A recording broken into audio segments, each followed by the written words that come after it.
I spent $280,000 building my parents' dream retirement home. They lived there 6 months, then gave it to my unemployed brother for free. $280,000. 3 years of construction. My entire inheritance used early. Then they handed it to him because he needs it more. My name is Marcus Thompson. I'm 42 years old. 3 years ago, I built my parents their dream retirement home. Lakefront property in the Texas Hill Country. Custom design. Everything they'd ever wanted. $280,000. Every penny of my inheritance, used early. Plus another $120,000 from my own savings. I spent 3 years overseeing construction. Every weekend at the building site. Every decision carefully made. My parents cried when they saw the finished house. Marcus, this is beyond our wildest dreams. You're the best son we could ever ask for. They lived there for 6 months. Then they gave it to my younger brother Dylan. For free. Dylan, who'd never contributed a single dollar. Who'd been unemployed for the 3rd time in 5 years. Who got evicted from his apartment and needed a place to crash. Dylan needs it more than you do, my mom said. You're successful. You understand, right? I had just spent $280,000 building them a house. And they handed it to my brother like it was nothing. So I walked away from my entire family. And now they tell everyone I'm selfish. That I abandoned my parents over just a house. This is the story of what happens when you sacrifice everything for people who don't value your sacrifice. My parents, Robert and Linda Thompson, raised me and my brother Dylan in a small 2-bedroom house in suburban Dallas. Money was always tight. Dad worked as a mechanic. Mom was a school secretary. They did their best, but we never had much. I'm 4 years older than Dylan. Growing up, I was the responsible one. He was the free spirit. I got good grades. Went to college on scholarships. Studied computer science. Got a job at a tech company in Austin right after graduation. Worked my way up. Became a senior software engineer. Then engineering manager. Made good money. 6 figures. Dylan took a different path. Dropped out of community college after 1 semester. Worked retail jobs. Restaurant jobs. Whatever he could find. He was never good with money. Spent everything he made. Never saved. Always had some new hobby or interest that required expensive equipment he couldn't afford. Our parents helped him constantly. Paid his rent when he was short. Bought him a car when his broke down. Lent him money he never paid back. I helped too, at first. Sent him money when he called desperate. Marcus, I'm about to get evicted. Can you spot me $1,000? I'll pay you back, I swear. He never paid me back. Not once. After the 5th or 6th time, I stopped. Told him he needed to figure it out himself. You're such an asshole, Marcus, he said. You make all this money and you can't help your own brother. I've helped you plenty. At some point, you need to help yourself.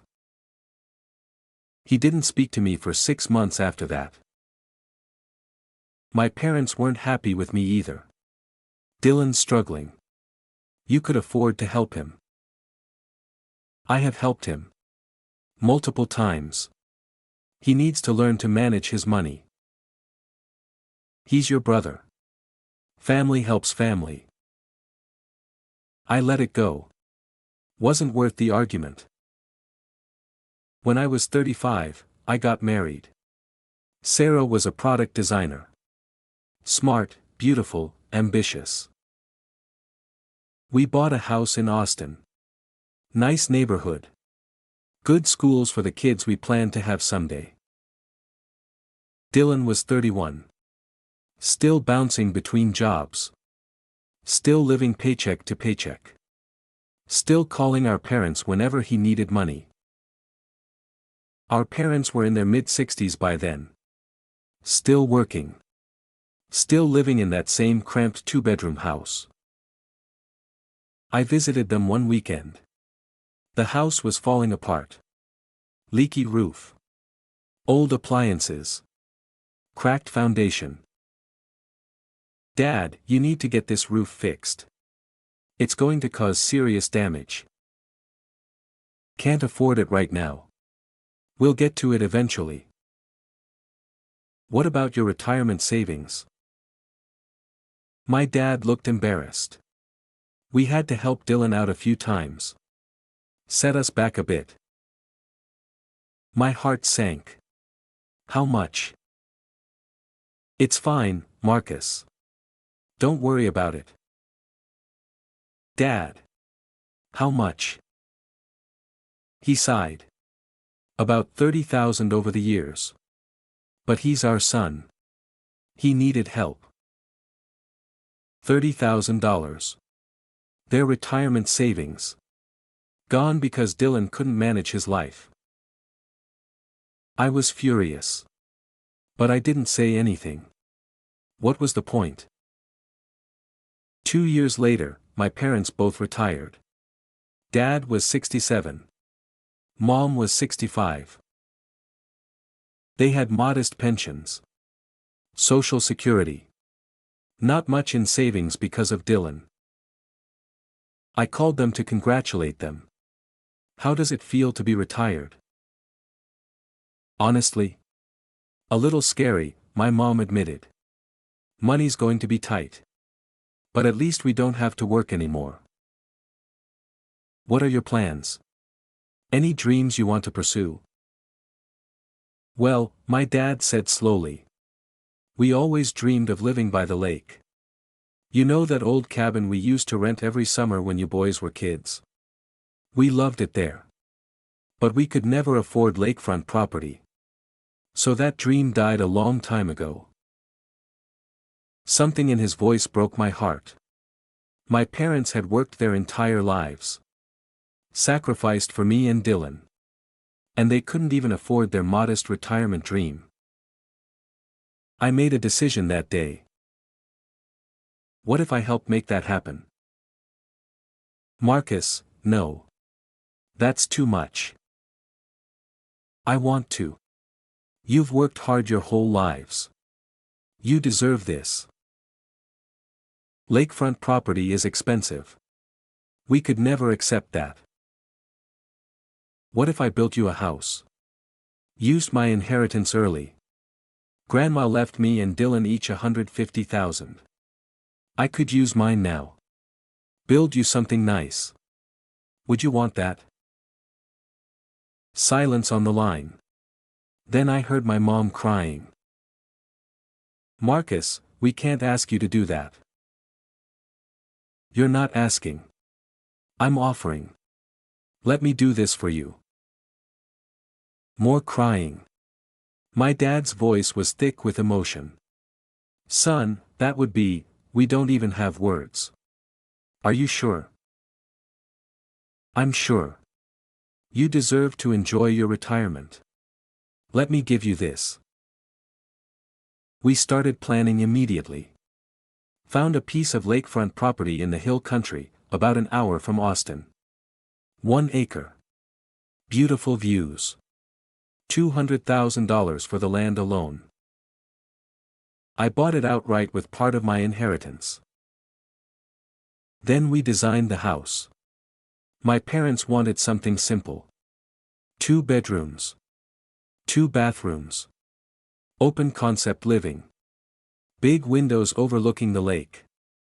A porch where they could sit and watch the sunset. I hired an architect. Drew up plans. Got permits. Found a contractor. The budget was tight. Even using my entire inheritance of $150,000, plus the $200,000 for land, I was short. The house construction alone was going to cost another $150,000 for materials and labor. I talked to Sarah about it. I want to use some of our savings to finish the house properly. Give them something really special. Sarah hesitated. How much? Maybe 70 or 80,000. I know it's a lot. Marcus, that's our down payment fund. For when we upgrade houses. I know. But my parents have never had anything nice. This is my chance to give them something incredible. She thought about it. You're a good son. Okay. But let's cap it at 80,000. We need to keep some savings. I kissed her. Thank you. I promise, we'll rebuild our savings. I ended up spending $120,000 of our savings. The project kept going over budget. Better materials. Upgrades my parents deserved. A nicer kitchen. Better fixtures.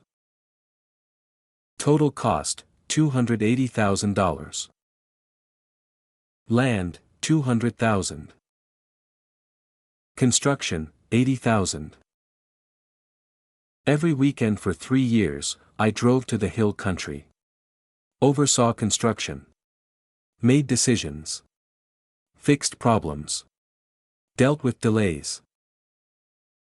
The first year was foundation and framing. I watched the concrete get poured. Made sure everything was level.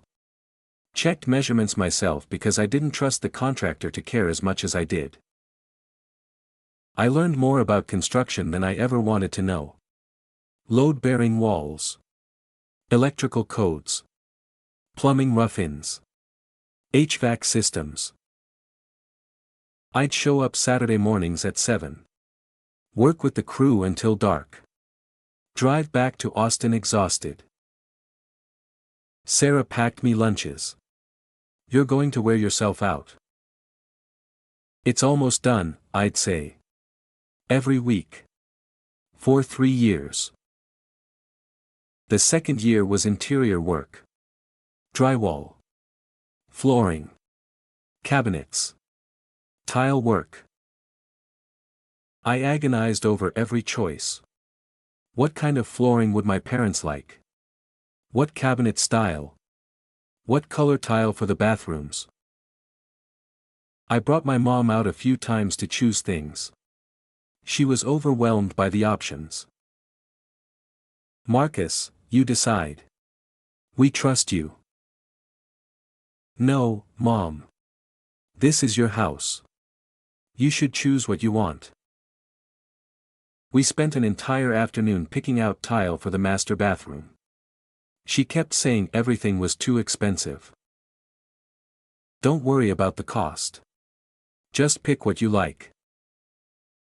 She chose a beautiful slate tile. Classic. Elegant. Perfect for them. When the tile guy installed it, he did a terrible job. Uneven grout lines. Crooked placement. I made him rip it out and redo it. Cost me an extra $3,000 and 2 weeks of delay. But it had to be perfect. The third year was finishing touches. Paint. Fixtures. Landscaping. Final inspections. I planted trees around the property. Built a dock extending into the lake. Installed a fire pit for evening gatherings. Every detail mattered. This wasn't just a house. It was a symbol. Of my success. Of my gratitude. Of my love for my parents. Sarah was patient at first. But as the project dragged on, she grew frustrated. You're never home. Every weekend you're at that construction site. It's almost done. Just a few more months. You said that 6 months ago. I want it to be perfect for them. What about being perfect for us? We never see you anymore. She was right. The project had consumed me. Our marriage was suffering.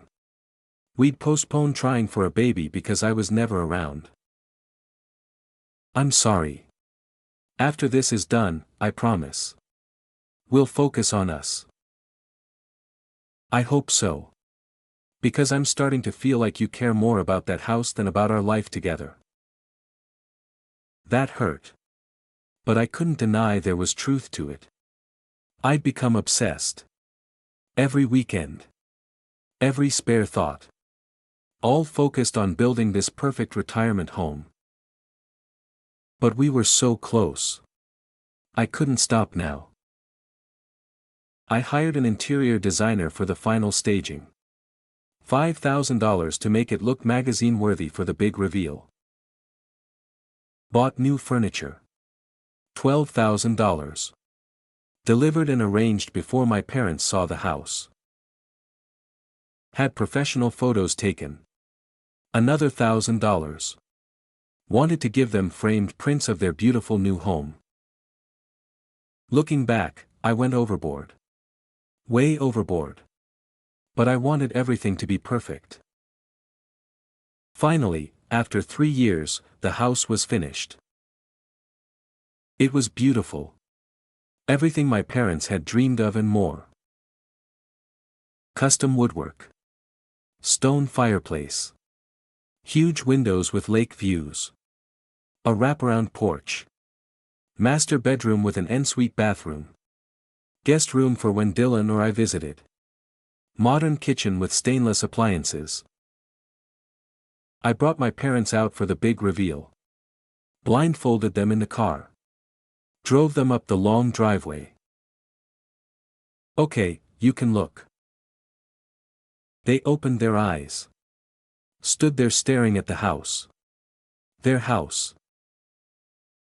My mom burst into tears. My dad couldn't speak. Just stood there shaking his head in disbelief. Marcus, my mom finally said. This is ours.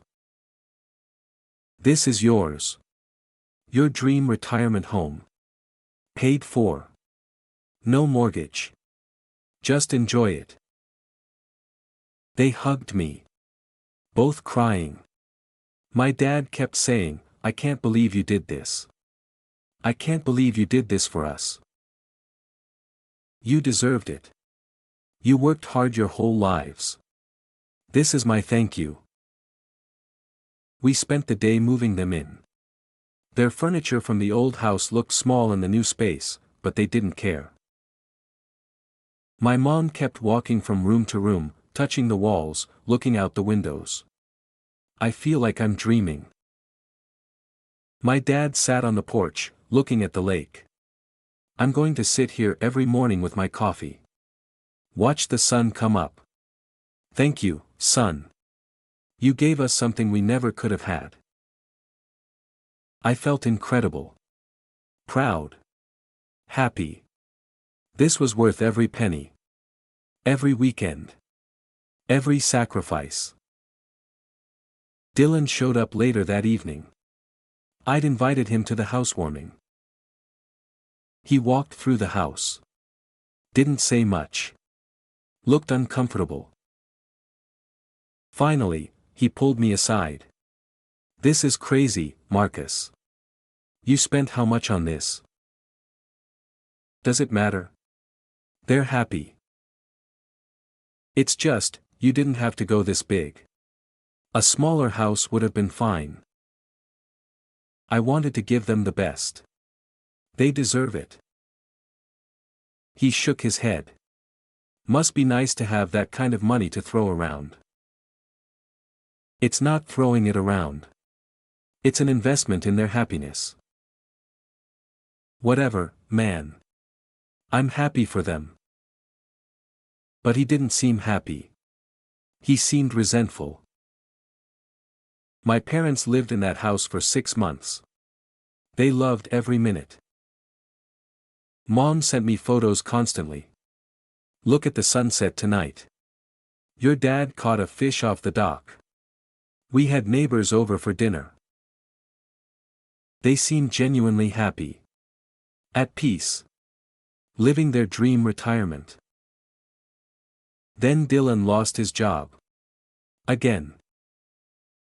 He'd been working as a sales associate at an electronics store. Got fired for showing up late too many times. Couldn't find another job right away. Ran out of money. Got evicted from his apartment. Called our parents in a panic. I don't have anywhere to go. Can I crash with you guys for a few weeks? Just until I get back on my feet. Of course they said yes. He was their son.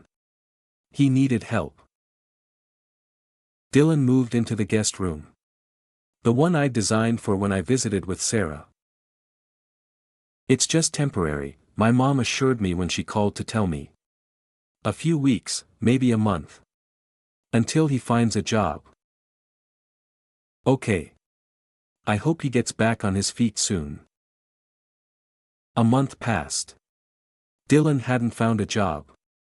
Wasn't really looking, from what I could tell from his social media. He was posting photos from the lake. Fishing. Grilling. Living the life. 2 months passed. Still no job. I called my parents. Is Dylan still there? Yes, my mom said carefully. He's had a rough time. The job market is tough right now. It's been 2 months. We know. But he's trying. And honestly, Marcus, it's nice having him here. The house is so big. We were a little lonely. Warning bells went off in my head. Mom, this was supposed to be temporary. It is temporary. Don't worry. 3 months. 4 months. Dylan was still there. And he'd made himself at home. Completely. His stuff was everywhere. He'd taken over the garage. Parked his car in the driveway.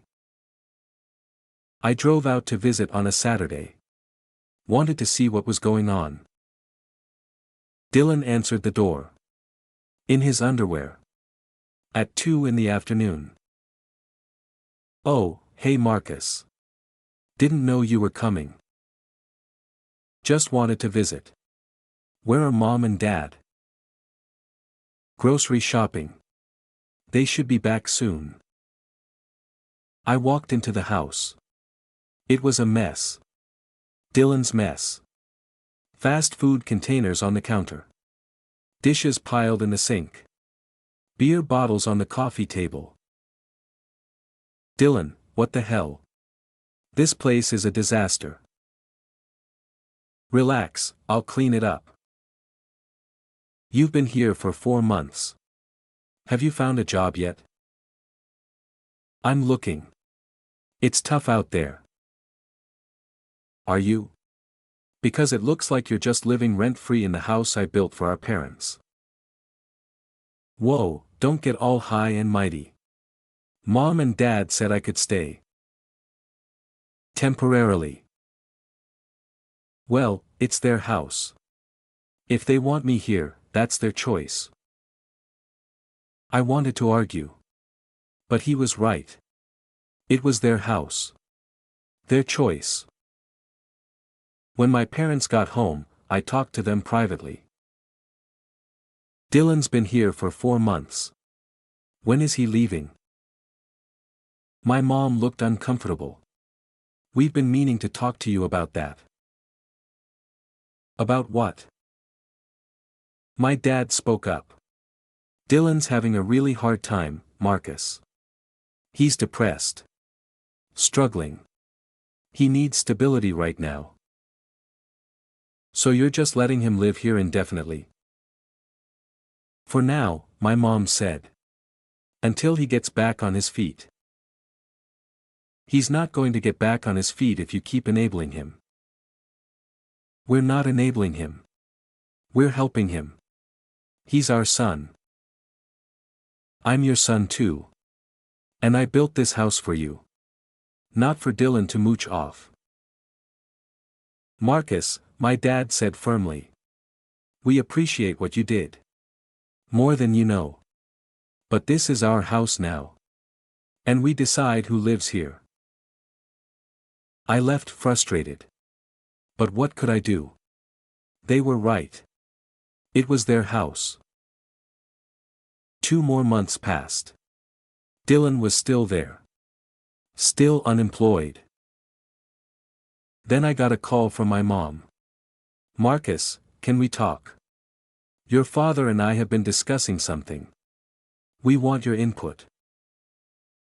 Okay. Well, Dylan is really struggling. And we've been thinking, this house is too big for us. We don't need all this space. The old house was fine. We were happy there. My stomach dropped. What are you saying? We're thinking of moving back to the old house. Letting Dylan have this house. He needs it more than we do. And you're doing well. You don't need the inheritance back. So we'd sign the house over to Dylan. Give him a fresh start. I couldn't believe what I was hearing. You want to give Dylan the house I built for you? It would really help him, Marcus. Give him stability. A place to rebuild his life. I spent $280,000 building that house for you. For your retirement dream. And you want to just give it away to Dylan? We're not giving it away. We're choosing to help our son who needs it. What about helping the son who built you a house? You don't need help, Marcus. You're successful. You have money. Dylan has nothing. Dylan has nothing because he's never worked for anything. Because you bail him out every single time. Don't raise your voice at me, my mom said sharply. This is our decision.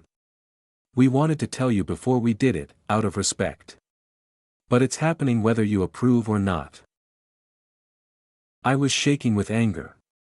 If you do this, I'm done. I'm done with all of you. Marcus, don't be dramatic. I'm not being dramatic. I sacrificed years of my life and almost $300,000 to give you something special. And you're handing it to Dylan like it's nothing. Like my sacrifice meant nothing. It's not about you, Marcus. It's about Dylan needing help. It's always about Dylan needing help. What about appreciating what I gave you? We do appreciate it. But our minds are made up.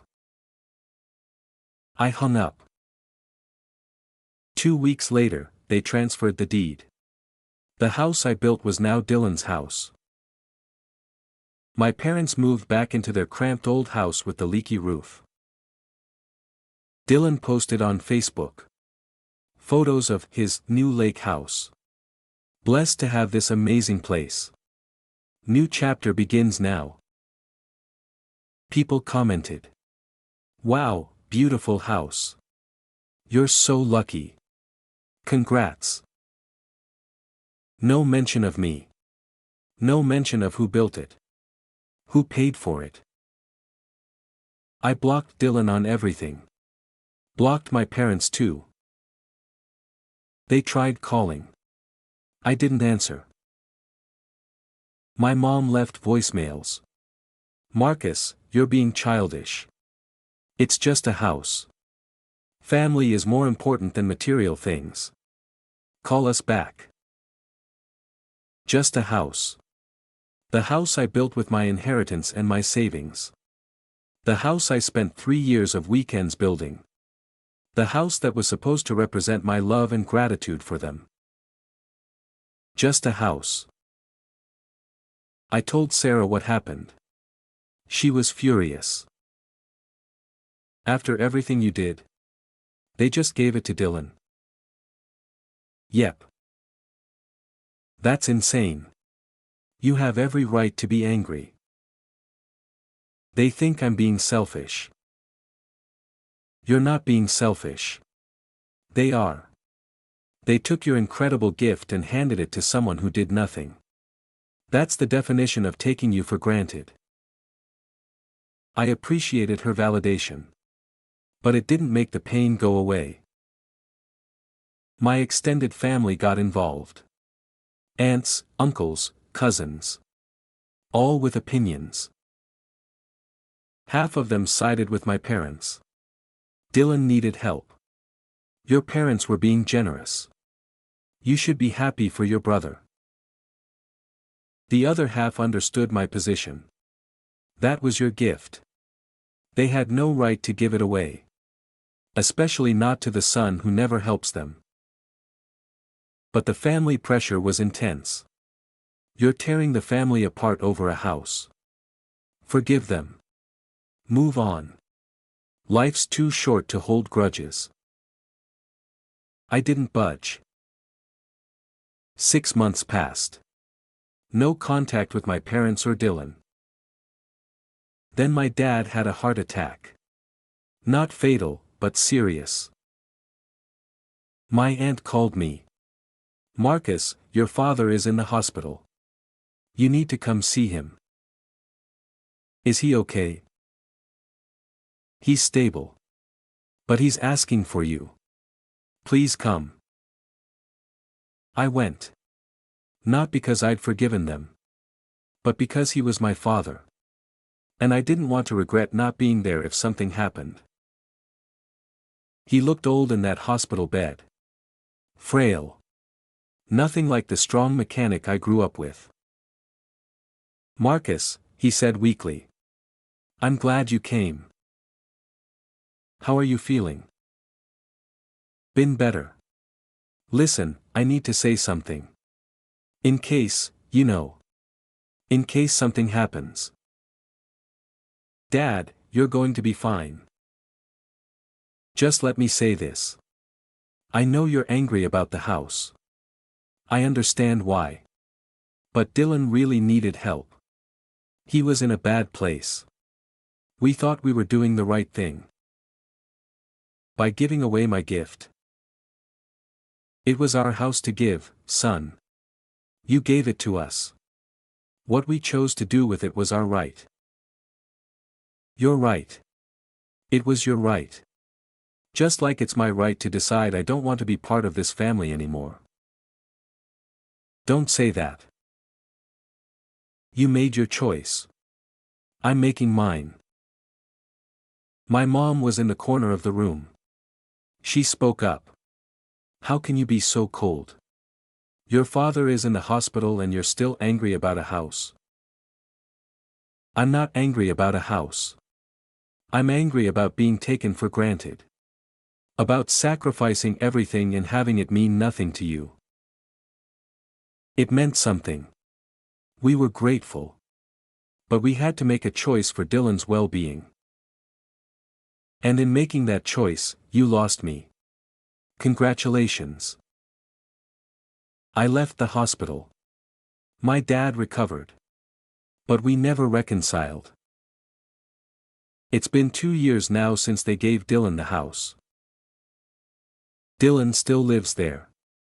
Still hasn't held down a job for more than 3 months at a time. Posts photos constantly. Living his best life in the house I built. Him on the dock I built. Him in the kitchen I designed. Him on the porch where I imagined my dad drinking coffee and watching sunrises.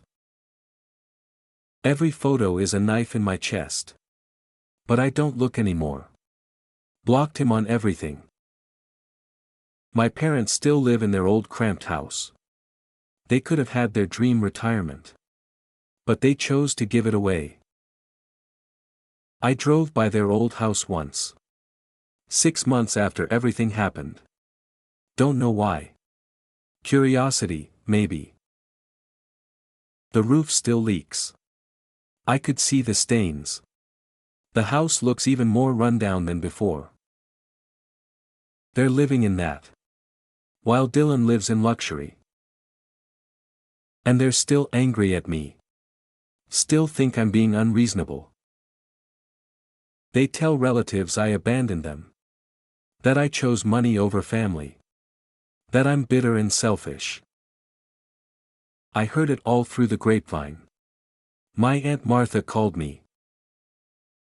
"Marcus, your mother is heartbroken. She cries about you all the time. She made her choice. She thinks you're punishing her for helping Dylan." "I'm not punishing anyone. I'm protecting myself from being taken advantage of again. It's been a year. Don't you think it's time to forgive?" "Forgive what? They haven't apologized. They still think they did nothing wrong. They're your parents. They won't be around forever." "Then they should have thought about that before they gave away my gift." Martha sighed. "You sound so cold, Marcus. That's not the nephew I know. Maybe you didn't know me as well as you thought." Family events became awkward. Holidays. Birthdays. Weddings. If I was invited, my parents weren't. If they were invited, I wasn't. Everyone had to choose sides. It was exhausting for everyone. My cousin's wedding last year. I wanted to go. But my parents were invited. "Can you just put aside your differences for one day?" my cousin asked. "I can be civil.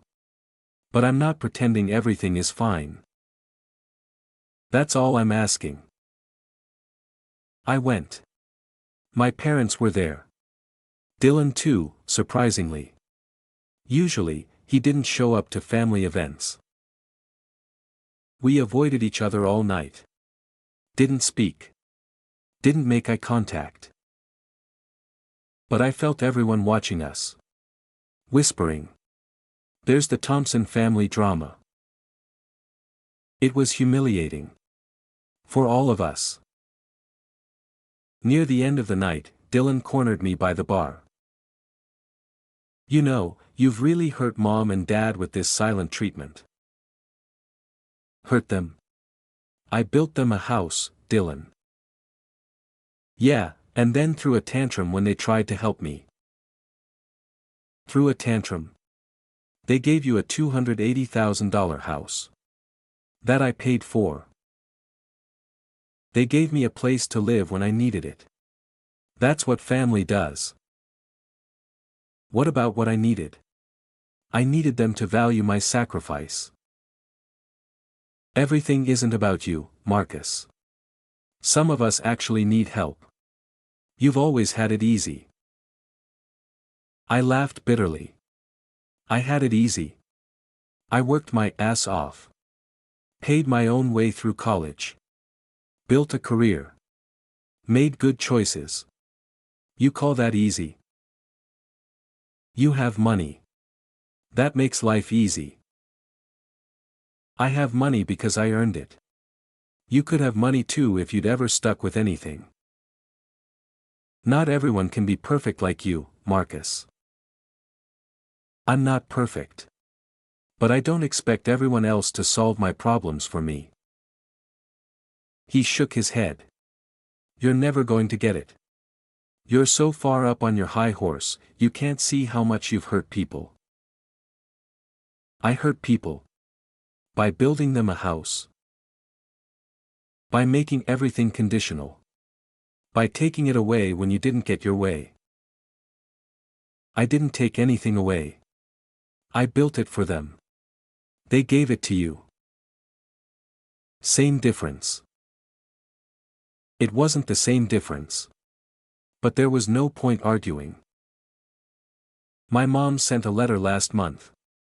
"Life is short, Marcus. We're getting older. Don't you want to reconcile before it's too late? We love you.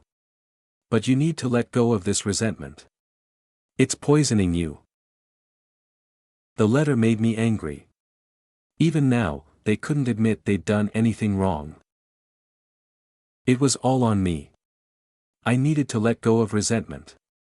I needed to forgive. I needed to be the bigger person. What about them? What about them recognizing they'd taken me for granted? What about them valuing what I'd done? Nothing. Just expectations that I should get over it. Sarah read the letter. What are you going to do? Nothing. I'm not responding. Maybe you should. Not to reconcile. But to tell them how you really feel. They know how I feel. Do they? Or have you just gone silent? Maybe they need to hear it clearly. She had a point. Maybe silence wasn't enough. Maybe they needed to understand. I wrote a response. Took me 3 days to write it. Revised it a dozen times. Mom and Dad, I received your letter. You want me to let go of my resentment. But you've never acknowledged what you did. You took my gift, a gift that cost me 3 years of my life and $280,000, and gave it to Dylan. You didn't ask me. You didn't consider how that would make me feel. You just did it. And when I told you it hurt, you dismissed my feelings. Told me I was being selfish. That it was just a house. But it wasn't just a house. It was my way of showing you I loved you. That I appreciated everything you'd done for me. And you threw it away. You chose Dylan over me. You've always chosen Dylan. Because he needs you and I don't. I'm not bitter. I'm hurt. And I'm done being hurt by people who don't value me. If you want a relationship with me, it starts with you acknowledging what you did. Until then, I have nothing more to say. I sent it. Felt good to finally say everything. They didn't respond for 3 weeks. Then my dad called. I didn't answer. He left a voicemail. Marcus, we got your letter. I want you to know we do appreciate what you did. We always have. But we stand by our decision. Dylan needed help and we gave it to him. We're sorry you're hurt, but we can't change the past. The question is, can you move forward? Can we rebuild our relationship despite this disagreement? Call me back if you want to talk. That was it. We're sorry you're hurt, but not, we're sorry we hurt you. Not, we understand why you feel this way. Just, we're sorry you're hurt, as if my feelings were the problem, not their actions. I didn't call back. Sarah thinks I should consider reconciliation. Not for them. For you. So you don't have regrets. I don't have regrets. I know exactly why I made this choice. But they're your parents. And I'm their son. The son who gave them everything. And they threw it away. I think about that house sometimes. Wonder if my parents ever regret their choice. Wonder if they sit in their cramped old house and think about the lake house they gave away. Probably not. They probably think they did the right thing. Helping the son who needed it. But what about the son who earned it? Who worked hard and made good choices and wanted to give them something beautiful? What about rewarding that son? Valuing that son's sacrifice? I guess that doesn't matter when you have another son who needs it more. People ask if I regret building the house. If I wish I'd kept my money. I do regret it. Completely. Not because of the money. But because I learned a painful truth about my family. They don't value me. They value Dylan. Because Dylan needs them. And I don't. I made the mistake of being successful.